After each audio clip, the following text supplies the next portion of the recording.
Glory, glory, alleluia.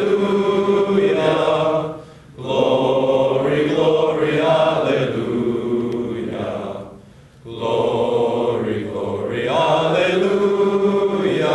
His truth is marching on. When we will walk together on hallowed ground at Arlington tomorrow, let's not have death as the big news, but rather life.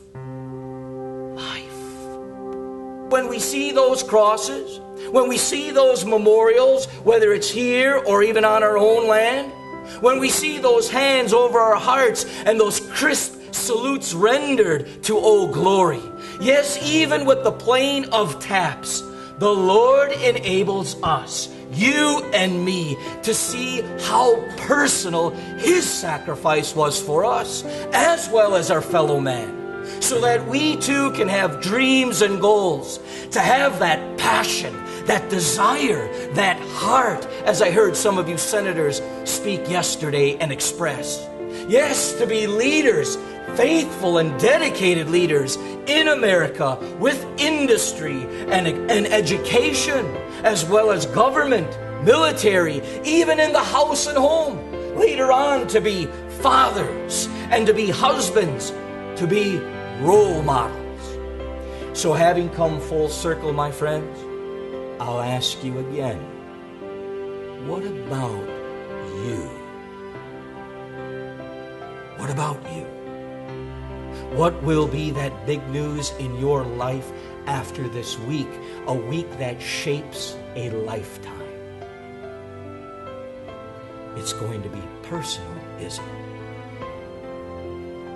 Very personal.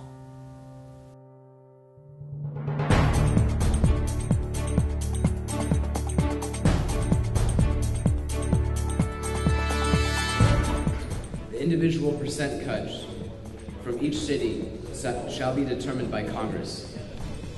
Cities may also be removed from punishment after being reviewed at the 4-year mark. I realized when I arrived here, not many people know what sanctuary cities are. Basically, it's a city that puts in a law that either requires or doesn't require something which would assist an illegal immigrant. How much money is allocated to cities from the federal budget rather than going to states and being allocated from there?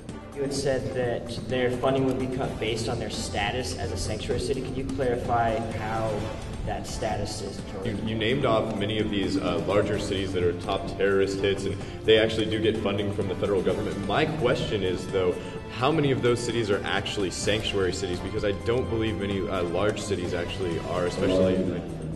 Some people here may feel that we should let these people into our country and give them citizenship. Some people do not. My view on this is that cities are going against national laws and taking efforts to go against the national government. Well, the other thing, it doesn't sit right with me because it really feels like this kind of is a nationwide witch hunt for illegal immigrants. And that just should not be taking place. Hundreds and hundreds of cities receive large portions of federal funding. I come from a small city in California, about 80,000 people, and we receive over $700,000 a year in federal grants. That's for a city of about 80,000 people. Massive amounts of federal funding that are being handed out, often without qualification. Definitely this is an issue we have to deal with. However, I believe at the moment, illegal immigrants are too entangled in not only our society, but definitely our economy as well. I believe this bill is really, out of all the bills we've seen, this is the only one that's really cut and dry. This bill, as Senator Shove has said, is just making cities obey the law.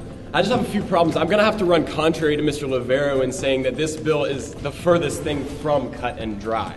There's nothing cut and dry about it. It says when these cities improve, when they improve their sanctuary laws, it never defines what a sanctuary law is. It never defines what improvement is.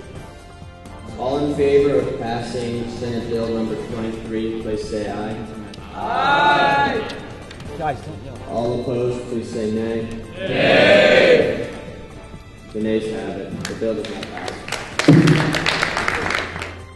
I'm kind of disappointed. I mean, I think it came across as if my bill was like against illegal immigrants, which wasn't the idea. The idea was to get cities to follow federal law. I mean, just simple.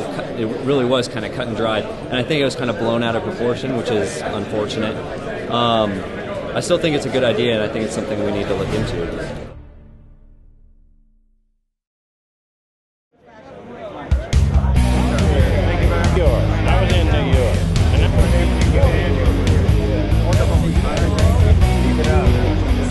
Greenbelt Post 136 has been doing this for several years. This is the first time most of the boys get to come into a Legion post and see the Legion. The Auxiliary, the SAL, and Legion all get together for this day.